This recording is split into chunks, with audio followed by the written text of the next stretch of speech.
ઓમ શ્રી ગણેશાય નમઃ. જય શ્રી કૃષ્ણ મિત્રો. એક કૂતરાએ યમરાજાને બતાવી મનુષ્યના જીવનની કડવી સચ્ચાઈ. મિત્રો, આ સરસ જ્ઞાનવર્ધક વાર્તા છે. આપણા મનુષ્યને ખૂબ ઉપયોગી વાર્તા છે, માટે પૂરા ધ્યાનથી સાંભળજો. મિત્રો, એક કૂતરો હતો જે મનુષ્યના જીવનની કડવી સચ્ચાઈ યમરાજાને કહે છે. આ પ્રાચીન કથા છે. હું તમને જણાવીશ કે કેવી રીતે એક કૂતરો યમલોક પહોંચે છે અને યમરાજા સાથે શરત લગાવે છે અને યમરાજા એ શરત હારી જાય છે કૂતરા સાથે. તો આ સરસ વાર્તા છે. અને યમલોકમાંના બધા જ નિયમ બદલી નાખે છે યમરાજા, બદલવા પડે છે.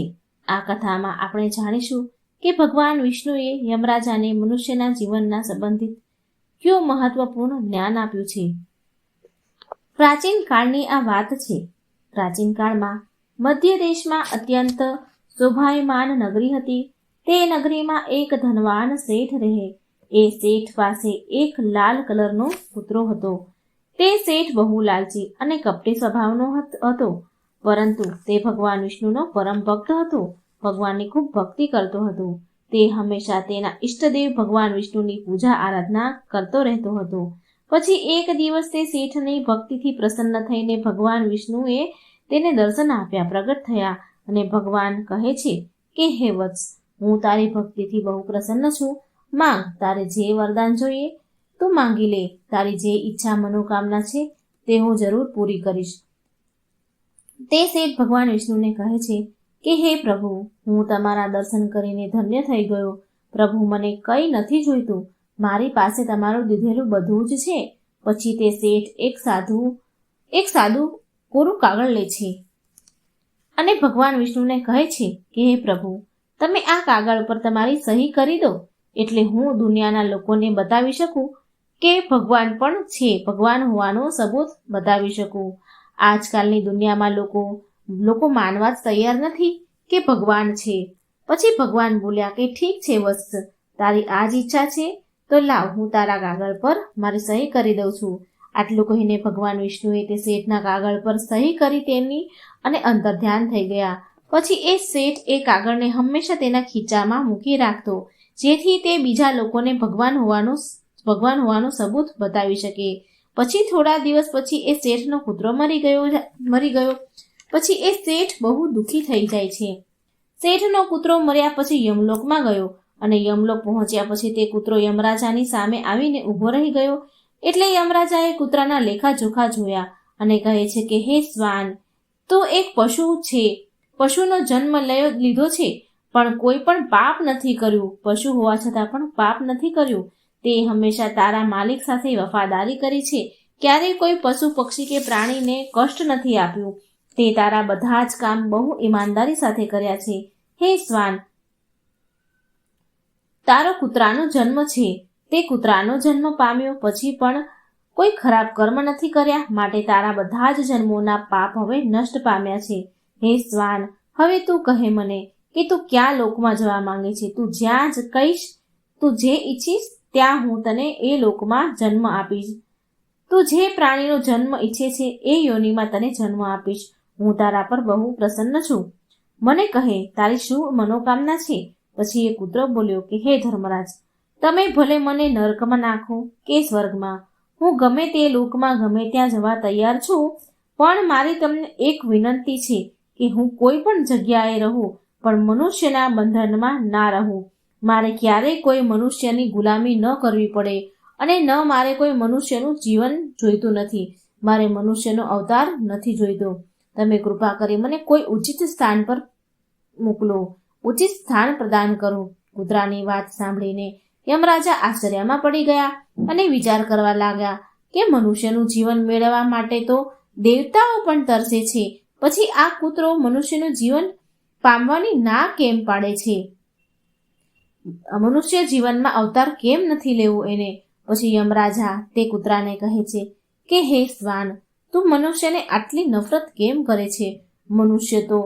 મનુષ્યનો જન્મ મેળવવા માટે તો દેવતાઓ પણ તરસે છે. મોટા દેવતાઓ પણ તરસી જાય છે મનુષ્ય અવતાર માટે. પૃથ્વી પર તો મનુષ્યનું જીવન જ સર્વશ્રેષ્ઠ છે. પછી તું કેમ મનુષ્યના જન્મ લેવા નથી માંગતો? આના પહેલા ક્યારેય તને મનુષ્યનું જીવન નથી મળ્યું? લાગે છે એટલે જ તું મનુષ્ય જીવનનો લાભ નથી જાણતો. તું એકવાર મનુષ્યનું જીવન મેળવી લે, તને ખબર પડશે કે મનુષ્ય જીવનમાં ના કેટલા ફાયદા છે. યમરાજાની વાત સાંભળીને તે કૂતરો બોલે છે કે હે ધર્મરાજ, હું જાણું છું કે મનુષ્યનું જીવન કેટલું અનમોલ છે, પણ મનુષ્ય બહુ સ્વાર્થી, કપટી અને ચાલાક હોય છે. જ્યારે મનુષ્ય એનો મતલબ જુએ છે ને તો સાચું ખોટું, સારું ભલું બધું જ ભૂલી જાય છે. તેની તૃપ્તિ કોઈ પણ વસ્તુથી નથી થતી. આખા સંસારનું ધન પણ જો એને મળી જાય ને તો પણ એ સંતુષ્ટ નથી થતો. મનુષ્યની ભૂખ ક્યારેય નથી મળતી. મનુષ્ય બહુ મોટો અસંતોષી હોય છે. તે અકારણ જ દુઃખી રહે છે અને બીજાને પણ દુઃખ આપે છે. મનુષ્ય મારા જેવા મૂંગા જાનવરોને ગુલામ રાખે છે અને તેનું કામ નીકાળે છે. આટલું જ નહીં, પણ મનુષ્ય ભગવાનને પણ દગો આપે છે. માટે મને મનુષ્ય જન્મ નથી જોઈતો. ધર્મરાજ બોલ્યા, હે શ્વાન, આ તું શું કહે છે? મનુષ્ય ભગવાનને ભલો કેમ દગો આપી શકે? તું જરા કહે મને કે કેવી રીતે દગો આપે, મને પણ તો ખબર પડે. એટલે કૂતરો બોલ્યો, હે ધર્મરાજ, મનુષ્ય જ્યારે મંદિરમાં જાય છે તો સ્વાર્થી બને છે. સ્વાર્થી મનથી ભગવાનની પૂજા કરે છે. ભગવાનને કહે છે કે હે ભગવાન, મારું આ કામ કરી દો. હું આટલા પૈસા ચડાવીશ, આટલું દાન કરીશ, ભંડારો કરાવીશ, ગરીબોને જમાડીશ, ગરીબોને કપડાં દાન કરીશ. પણ જ્યારે એનું કામ પૂરું થઈ જાય તો તે મનુષ્ય બધું જ ભૂલી જાય છે.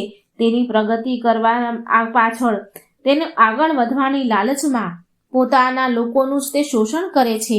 એકબીજાનો પગ ખેંચવા લાગે છે. ના પોતે ઉપર ઉઠવાનો પ્રયાસ કરે છે, ના બીજાને ઉપર ઉઠવા દે છે. એકબીજાને ઈર્ષા કરે છે. ના ચેનથી એ ખાય છે કે ન ચેનથી બીજાને ખાવા દે છે. પોતાનું કામ સફળ કરવા માટે બીજાને દગો આપે છે અને તેની ક્રૂરતા જુઓ. ભગવાનને પણ લાલચ આપીને પોતાનું કામ નીકાળી લે છે. જ્યારે કામ પૂરું થઈ જાય તો એમ કહે છે કે ભગવાન પાસે તો બધું જ છે, હું એને શું આપી શકું? આ પ્રકારે કહીને તેની વાતથી, તેના વચનથી, વાયદાથી ફરી જાય છે. હે યમરાજા, મનુષ્યના ખરાબ કર્મોને ગણાવતા હું થાકી જઈશ, પણ તેના ખરાબ કર્મ સમાપ્ત નહીં થાય. તેની ચાલાકી આગળ તો દેવતાઓ પણ કંઈ નથી. કૂતરાની વાત સાંભળીને યમરાજા બોલ્યા, હે શ્વાન, માનું છું કે મનુષ્ય બહુ ચાલાક છે, પણ દેવતાને મૂર્ખ ન બનાવી શકે. કેમ કે અહીં જેટલા પણ જીવ આવે છે તેને અમે જ દંડ આપીએ છીએ. તેને હું દંડ આપું છું. મનુષ્યએ પૃથ્વીલોક પણ ભલે ગમે તેટલી ચાલાકી વાપરી હોય, પણ મૃત્યુ પછી તો એને અહીં યમલોકમાં જ આવવું પડે છે. બધા જ મનુષ્ય અહીં આવીને મારી સામે રડે છે, માફી માંગે છે. નરકમાં જવાના ભયથી, મારા ભયંકર રૂપને જોઈને થર ધ્રુજી જાય છે. બધા જ મનુષ્ય મારા આધીન રહીને જ કામ કરે છે. પછી એક કૂતરો બોલ્યો કે હે ધર્મરાજ, તમારી પાસે જેટલા પણ મનુષ્ય આવે છે ને એ બધા મૃત્યુ પામેલા હોય છે, મરેલા જીવ હોય છે. તમારો સામનો કોઈ જીવતા મનુષ્ય સાથે નથી થયો. જો તમે કોઈ જીવતા મનુષ્યને યમલોકમાં લઈને આવશો ને તો તમને ખબર પડશે કે જીવતો માણસ કેટલો ખતરનાક હોય છે. તે કૂતરાની વાત સાંભળીને યમરાજાને આશ્ચર્ય થયું અને ગુસ્સો પણ આવ્યો. અને યમરાજા વિચાર કરવા લાગ્યા કે આ કૂતરો મારે ત્યાં યમલોકમાં આવીને મારું જ અપમાન કરી રહ્યો છે. આ તુચ્છ કૂતરાને બતાવવું પડશે કે મારી સામે કોઈ ઇન્સાન કંઈ જ નથી. મનુષ્યની ઝાડ ચાલાકી મારી સામે ન ચાલી શકે. પછી એ વાતને સાબિત કરવા માટે યમરાજા એના દૂતોને બોલાવે છે અને કહે છે કે દૂતો જાઓ અને આ કૂતરાના માલિકને જીવતો ઉઠાવીને યમલોકમાં લઈને આવો, સહશરીર લઈ આવો. હું પણ જોઉં છું કે જીવતો માણસ મારી સામે શું ચાલાકી કરી શકે છે.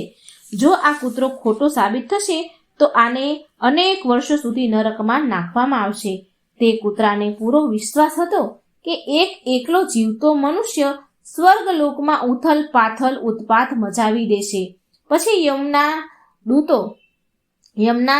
દૂતો ધરતી પર આવ્યા, યમલોક પરથી ધરતી પર આવ્યા કૂતરાના માલિકને લેવા માટે. અને યમના દૂતો શેઠને ખાટલાના 4 પાયા પકડીને ખાટલા સહિત ઉઠાવીને યમલોકમાં લઈ જાય છે. તો વચ્ચે રસ્તામાં તે શેઠની ઊંઘ ઉડી જાય છે અને એ જુએ છે કે બે અત્યંત પહાડ જેવા શિંગડાવાળા યમદૂતો તેને ખાટલા સહિત ઉઠાવીને યમલોકમાં લઈ જઈ રહ્યા છે. તે શેઠ યમદૂતોને પૂછે છે કે હે યમદૂતો, શું મારી મૃત્યુ ઊંઘમાં જ થઈ ગયું છે? તો યમદૂતો બોલ્યા, નહીં નહીં માનવ, તું હજી જીવતો છે. તો શેઠ બોલ્યો, પછી તમે મને ક્યાં લઈ જાઓ છો? મેં ક્યું પાપ કર્યું છે કે યમના દૂતો એ શેઠને બધી જ વાત કરે છે કે તારા કૂતરાએ યમરાજાને કહ્યું છે કે જીવતો મનુષ્ય બહુ જ ચાલાક હોય છે, બધું જ કરી શકે છે. માટે આ વાતને સાબિત કરવા માટે યમરાજાએ તમને જીવતા જ યમલોકમાં લાવવા કહ્યું છે. તે શેઠને પૂરી વાત સમજાઈ ગઈ અને થોડી વાર વિચાર કરવા લાગ્યા અને તેમણે તરત જ તેના ખીચામાં મૂકેલો એ કાગળ નીકાળ્યો જેના પર ભગવાન વિષ્ણુની સહી કરી હતી. એ કાગળ પર શેઠ કંઈક લખી નાખે છે અને પાછો કાગળ તેના ખીચામાં મૂકી દે છે. યમદૂતો એ શેઠને લઈને યમરાજાના દરબારમાં હાજર થાય છે. તે શેઠને જોતા જ યમરાજા જોર જોરથી હસવા લાગ્યા અને વિચારવા લાગ્યા કે આ તુચ્છ મનુષ્ય ભલું મારું શું બગાડી લે છે. પછી એ શેઠ જઈને યમરાજા સામે ઊભો રહી જાય છે અને એના ખીચામાંથી એ કાગળ નીકાળીને યમરાજાને આપે છે. જ્યારે એ યમરાજા એ કાગળને ખોલીને વાંચે છે તો તે તરત જ સિંહાસન પરથી ઉતરીને નીચે ઊભા થઈ ગયા અને એ શેઠ સિંહાસન પર યમરાજા બેસાડે છે. યમરાજા નીચે ઉતરી ગયા અને એ શેઠને સિંહાસન પર બેસાડી દીધા. આ જોઈને બધા જ યમરાજાના દૂતો ચોંકી ગયા, વિચાર કરવા લાગ્યા કે યમરાજા આ શું કરી રહ્યા છે? એક માનવને એના સિંહાસન પર બેસાડે છે. આ જરૂર કોઈ પહોંચેલો માણસ લાગે છે. તે શેઠ હવે યમપુરીનો રાજા બની જાય છે. યમરાજા પણ તેનો આદેશ માનવા મજબૂર થઈ જાય છે. પછી એ શેઠ સિંહાસન પર બેસી જતાની સાથે જ યમલોકના બધા જ કાયદા કાનૂન બદલી નાખે છે અને યમરાજાને યમલોકના દ્વાર પરનો પહેરો ભરવા ઊભા રાખી દે છે, પહેરેદાર બનાવી દે છે. પછી એ શેઠ વિચારે છે કે જ્યારે હું મરી જઈશ તો મારે પણ અહીં જ આવવું પડશે અને મારા પાપ કર્મોના કારણે મને પણ નરકમાં નાખવામાં આવશે. માટે એ શેઠે નરકના પડેલા બધા જ પ્રાણીઓને સ્વર્ગમાં નાખવાનો આદેશ આપ્યો અને નરકનો દ્વાર હંમેશા માટે બંધ કરાવી દીધો અને બધા યમદૂતોને આદેશ આપ્યો કે આજ પછી કોઈ પણ જીવને નરકમાં નહીં નાખવામાં આવે, બધા જ જીવોને સ્વર્ગમાં જ મોકલવામાં આવશે. શેઠના આ આદેશને સાંભળીને સ્વર્ગલોકમાં હાહાકાર મચી ગયો. બધા જ દેવતા હેરાન રહી ગયા, પણ એ કરી પણ શું શકે? આદેશ યમલોકના રાજાએ આપ્યો હતો, માટે ચૂપચાપ બધા જ એનું પાલન કરવા લાગ્યા. સ્વર્ગલોકનું સંતુલન પૂરી રીતે ખોરવાઈ ગયું, બગડી ગયું. ધીરે ધીરે સ્વર્ગલોકમાં જીવોની ભીડ વધવા લાગી. સેવા કરીને સ્વર્ગના લોકોના કર્મચારી અપ્સરાઓ હેરાન થવા લાગ્યા અને વિચાર કરવા લાગ્યા કે આટલા બધા જીવોની સેવા કેવી રીતે કરી શકાય. આ તરફ આ કૂતરો વિચાર કરવા લાગ્યો કે યમરાજાએ તો જીવતા મનુષ્યને યમલોકમાં લાવીને બહુ ખોટું કરી દીધું, બહુ મોંઘું પડી ગયું એમને. શેઠે તો બધું જ બદલી નાખ્યું. અંતે આવું થયું કેવી રીતે? પછી આમ વિચાર કરી કૂતરો તે શેઠ પાસે ગયો અને પૂછવા લાગ્યો કે શેઠજી, તમે આ બધું કેવી રીતે કર્યું? હવે તો તમે યમલોકના રાજા બની ગયા છો. હવે હું આખું જીવન તમારો દાસ બનીને રહીશ. કૃપા કરી તમે મને કહો કે તમે આ બધું શું કર્યું, કેવી રીતે કર્યું? ત્યારે એ શેઠે ધીરે રહીને કૂતરાના કાનમાં આવીને કહ્યું કે જ્યારે મને એમ ખબર પડી કે મને જીવતા જ યમદૂતો મને યમલોકમાં લઈ જાય છે, તો મેં ભગવાન વિષ્ણુનો સહી કરેલો કાગળમાં એવું લખી દીધું, જીવતા માનવને યમરાજાના યમલોક પર બેસાડવામાં આવે. યમરાજા યમલોકમાં બોલાવે છે તેને યમલોકના રાજા બનાવવામાં આવે, યમરાજાના સિંહાસન પર બેસાડવામાં આવે. આવું મેં કાગળમાં લખી દીધું. આ મારો આદેશ છે. ભગવાન વિષ્ણુને સહી હતી નીચે અને આ કાગળ પર ભગવાન વિષ્ણુની સહી જોઈને યમરાજાને લાગ્યું કે આ ભગવાન વિષ્ણુનો આદેશ છે. તો યમરાજાએ વિચાર કર્યા વગર જ મને યમલોકનો રાજા બનાવી દીધો. શેઠની વાત સાંભળીને તે કૂતરો બહુ ખુશ થયો અને વિચાર કરવા લાગ્યો કે મનુષ્ય ભલે ગમે ત્યાં રહે પણ તેનો રંગ તેનો ભાવ ભજવીને જ રહે છે, ઉથલ પાથલ કરીને જ રહે છે. આ બાજુ યમલોકની આવી હાલત જોઈને બધા જ ભગવાન દેવતાઓ ભગવાન વિષ્ણુને મળવા માટે વૈકુંઠ ગયા અને બધી જ વાત જણાવી. દેવતાની સહાયતા કરવા માટે ભગવાન વિષ્ણુ તરત જ યમપુરીમાં આવી ગયા. તો ભગવાને જોયું કે યમરાજા યમલોકના દ્વાર પર પહેરો ભરી રહ્યા છે. પછી ભગવાને વિચાર કર્યો કે યમરાજાના સિંહાસન પર કોણ બેઠું છે. ભગવાન વિષ્ણુને જોઈને યમરાજા ભગવાનને પ્રાર્થના કરવા લાગ્યા અને કહેવા લાગ્યા કે હે પ્રભુ, તમારી આ લીલા તો બહુ વિચિત્ર છે. ધરતીના એક સાધારણ મનુષ્યને તમે યમલોકના રાજા બનાવી દીધો અને મને પહેરેદાર. ભગવાન વિષ્ણુ યમરાજાને કહે છે કે ધર્મરાજા, આ મેં નથી કર્યું, પણ આ મનુષ્યના ચાલાક દિમાગનો કમાલ છે. જો તમે જીવતા મનુષ્યને યમલોકમાં લઈને આવશો તો આવું જ થશે ને. માટે જ મેં મૃત્યુ પછી જ યમલોકમાં લાવવાનો મનુષ્યને આદેશ આપ્યો છે, જેથી મનુષ્યના બધા જ દોષ અને સ્વભાવ શરીર સાથે જ નષ્ટ થઈ જાય અને માત્ર તેની આત્મા જ યમલોકમાં પ્રવેશ કરે. પણ તમે તો એક જીવતા જાગતા મનુષ્યને જ યમલોકમાં ઉઠાવીને લઈ આવ્યા છો. યમરાજાને આટલું કહીને ભગવાન વિષ્ણુ આગળ વધ્યા. પછી જ્યારે એ શેઠ ભગવાન વિષ્ણુને આવતા જુએ છે તો એ તરત જ યમરાજાના સિંહાસન પરથી ઊભો થઈ ગયો અને બોલવા લાગ્યો કે હે પ્રભુ, મને ક્ષમા કરો. મેં તો મારા કૂતરાને નરકમાં જવાથી બચાવવા માટે અને મનુષ્યની બુદ્ધિનું બળ દેખાડવા માટે આવું કર્યું છે. હું તમારા દ્વારા દીધેલા વરદાનનો દુરુપયોગ કરવા નથી માંગતો. હે પ્રભુ, હું તમારા દર્શન કરીને ધન્ય થઈ ગયો છું. હવે મને કોઈ પણ વસ્તુનું અભિલાષા નથી. પછી ભગવાન વિષ્ણુ હસ્યા અને એ શેઠને માફ કરી દે છે. પછી એ શેઠ ધરતી લોક પર આવી ગયા. ભગવાન વિષ્ણુએ ફરીથી યમરાજાને યમલોકની ગાદી પર બેસાડ્યા અને એ પણ વૈકુંઠ ચાલ્યા ગયા. યમરાજા ફરીથી એના સિંહાસન પર બેસી ગયા. પછી એ કૂતરો યમરાજાને કહેવા લાગ્યો કે હે ધર્મરાજા, જુઓ, તમે જોયું ને, જીવતા મનુષ્યની ચાલાકી કેટલી હોય છે. એક જીવતો માણસ શું શું કરી શકે છે. માટે હું મનુષ્ય બનવા નથી માંગતો. મનુષ્ય જ્યારે સ્વાર્થી બની જાય છે ત્યારે તે આંધળો થઈ જાય છે. તેને મિત્ર, પરિવાર કોઈ પણ નથી દેખાતું. એ બધા જ એને દૂર થઈ જાય છે. લાલચમાં તે ધર્મને પણ ભૂલી જાય છે અને અનિષ્ટ કાર્ય કરવા લાગે છે. તે જ્યાં સુધી તે શાસ્ત્ર અનુસાર કર્મ કરે છે ત્યાં સુધી તે સુખી રહે છે, અને જ્યારે તે ધર્મ વિમુખ થઈ જાય છે તો કલેશ અને બીમારીઓ તેને ઘેરી લે છે અને તેનું પતન થઈ જાય છે. પછી યમરાજા તે કૂતરાને ક્ષમા કરે છે અને તેને સ્વર્ગમાં મોકલે છે અને યમલોકના બદલેલા કાયદા કાનૂન ફરી સરખા કરે છે. તો મિત્રો, આ હતી સરસ મજાની વાર્તા. કૂતરાએ મનુષ્યના જીવનની સચ્ચાઈ બતાવી. જો મિત્રો આ કથા વાર્તા તમને સારી લાગે તો મારી ચેનલને લાઈક, સબસ્ક્રાઈબ અને શેર જરૂર કરજો. કોમેન્ટ બોક્સમાં જરૂર લખજો ભગવાનનું નામ. જય શ્રી કૃષ્ણ. રાધે રાધે. ઓમ શ્રી ગણેશાય નમઃ. જય શ્રી કૃષ્ણ મિત્રો. આજે આપણે સાંભળીશું દ્રૌપદીની થાળી. આ ભગવાન શ્રી કૃષ્ણ અને પાંડવોની, દુર્યોધનની આની કથા છે. નાનો એવો એ સમયનો પ્રસંગ છે. તો મિત્રો, ભગવાનની કથા વાર્તાઓ સાંભળવાથી આપણા પાપો બળીને નષ્ટ થાય છે, મન શુદ્ધ થાય છે, આત્મા શુદ્ધ થાય છે. તો મિત્રો, સાંભળજો પ્રેમથી અને બીજાને પણ સંભળાવજો. આજે પણ કોઈ પણ ગૃહિણી હશે, તેના ઘરમાં ભોજન સામગ્રી ઓછી હોવા છતાં, કમી હોવા છતાં પણ ઘરે આવેલા અતિથિ મહેમાનોનું પ્રસન્નતાપૂર્વક હસ્તે મોઢે સ્વાગત કરે છે. એ આપણી સંસ્કૃતિ વર્ષોથી ચાલી આવી છે. આપણી સંસ્કૃતિ ગૃહિણીઓ જાળવી રહી છે. એમની ઈચ્છા, તેની જે સગવડ હોય એ પ્રમાણે ભોજન કરાવીને અતિથિને તૃપ્ત કરે છે. તો એવું કહેવાય છે, તેની પાસે દ્રૌપદીની થાળી છે. આ તથ્યના પાછળ એક પ્રચલિત કથા છે અને આ કથા અનુસાર જ્યારે પાંડવો વનવાસમાં હતા એ સમયની આ વાત છે. રાજા ધૃતરાષ્ટ્ર હસ્તિનાપુરમાં રાજ કરતા હતા. એટલે ધૃતરાષ્ટ્રના પુત્ર દુર્યોધનના હાથમાં રાજ્યનો કારોબાર હતો. તો એકવાર અચાનક દુર્વાસા ઋષિ મુનિ કૌરવોના દરબારમાં આવ્યા. એ દુર્વાસા મુનિની સાથે એના શિષ્યો પણ હતા.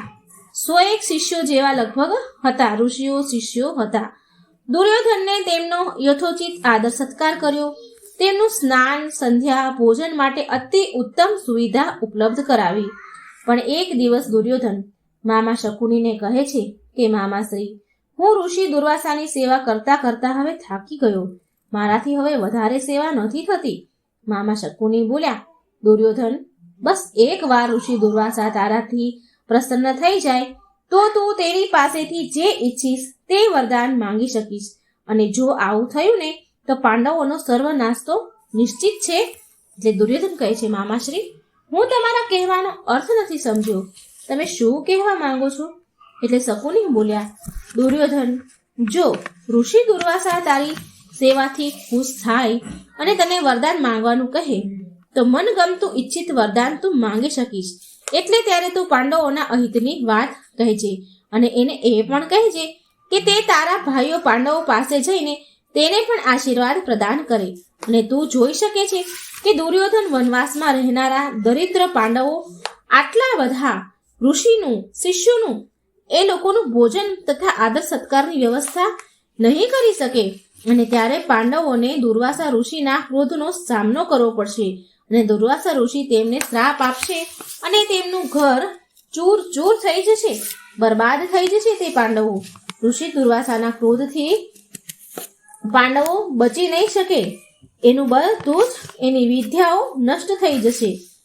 અને સાથે સાથે તેમને એક જરૂરી વાત પણ કહેવાની છે કે તે પાંડવો અને દ્રૌપદીના ઘરે ભોજન કર્યા પછી તેના શિષ્ય મંડળીને પણ લઈને જાય. એટલે દુર્યોધન બોલ્યો, આવું કેવી રીતે શકુની મામા?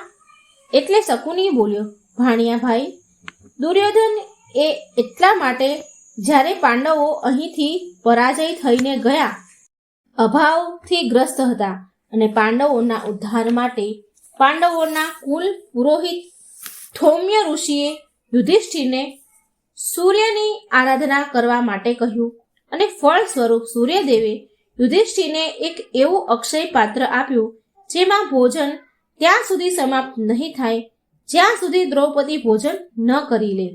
આ સાંભળી દુર્યોધન બોલ્યા, મામાશ્રી, હું સમજી ગયો કે મારે શું માંગવાનું છે. અને પછી દુર્યોધન ઋષિ દુર્વાસા પાસે ઈચ્છિત વરદાન માંગવા હેતુ એના કક્ષમાં ગયો. દુર્વાસા મુનિ તૃપ્ત થઈ સંતુષ્ટ થઈને દુર્યોધનને કહે છે કે, હે દુર્યોધન, હું બહુ પ્રસન્ન છું, તું જે ચાહે તે વરદાન માંગી લે. એટલે દુર્યોધન બોલ્યો કે, મુનિવર, મેં યથાશક્તિ તમારો આદર સત્કાર કર્યો છે, તેનાથી તમે સંતુષ્ટ છો. મારા માટે આ આનંદની વાત છે અને આનાથી મારું પુણ્ય પણ વધશે. આ વિશેષ પુણ્ય છે અને આવું જ પુણ્ય મારા ભાઈઓ પાંડવોને પણ મળે. આ મારી તીવ્ર ઈચ્છા છે. તમે હવે મારા વનમાં રહેનારા પાંડવોને ત્યાં આગમન કરો અને તમે તમારા શિષ્યો સહિત એક સમયના ભોજનનો લાભ પાંડવોની ત્યાં જઈને લો. મારી બસ આટલી જ ઈચ્છા પૂરી કરી દો. એટલે દુર્વાસા ઋષિ બોલ્યા, તથાસ્તુ, આવું જ થશે. અને દુર્યોધન આ વાતથી ખુશ થયા. બીજે દિવસે દુર્વાસા ઋષિ અને તેના શિષ્યો ગણો જ્યાં સુધીમાં પાંડવોની પૂર્ણ કુટિયામાં પહોંચ્યા ત્યાં સુધીમાં તો બપોરના ભોજનનો સમય નીકળી ગયો હતો. ત્યાં પહોંચતા જ ઋષિ દુર્વાસાએ પાંડવોને ભોજન માટે કહ્યું, જેના પર દ્રૌપદી તેમને કંઈ કહી ના શકી અને તે પૂરી રીતે ડરી ગઈ. તેમની પર્ણકુટિયામાં અનાજનો એક દાણો પણ ન હતો. દ્રૌપદી કહે કે, ભગવાન સૂર્યનું અક્ષય પાત્ર તો મેં ઘસીને ધોઈ નાખ્યું છે. હવે આ પરિસ્થિતિમાં દુર્વાસા ઋષિની સાથે આવેલા શિષ્યોનું ભોજનની વ્યવસ્થા હું કેવી રીતે કરું? એટલે યુધિષ્ઠિર બોલ્યા કે, દુર્વાસા ઋષિએ સ્વયં આપણે ત્યાં ભોજન કરવાની ઈચ્છા જતાવી છે. હવે દુર્વાસા ઋષિ સ્નાન કરીને થોડી જ વારમાં આવશે. તેના શિષ્યો સાથે અહીં આવતા જ હશે. જો તેના આવ્યા સુધીમાં ભોજનની વ્યવસ્થા નહીં થાય તો તેના ક્રોધની અગ્નિમાં આપણે બધા જ બળીને ભસ્મ થઈ જશું. એટલે દ્રૌપદી શ્રી કૃષ્ણ ભગવાનને બે હાથ જોડીને પ્રાર્થના કરવા લાગી કે, હે કેશવ, હવે તમે જ અમને આ સંકટમાંથી ઉગારી શકો છો. તમે અમને આ સંકટમાંથી બહાર નીકાળો. હે માધવ, તમે સદાય મારી લાજ બચાવી છે, આજે પણ મારી રક્ષા કરો.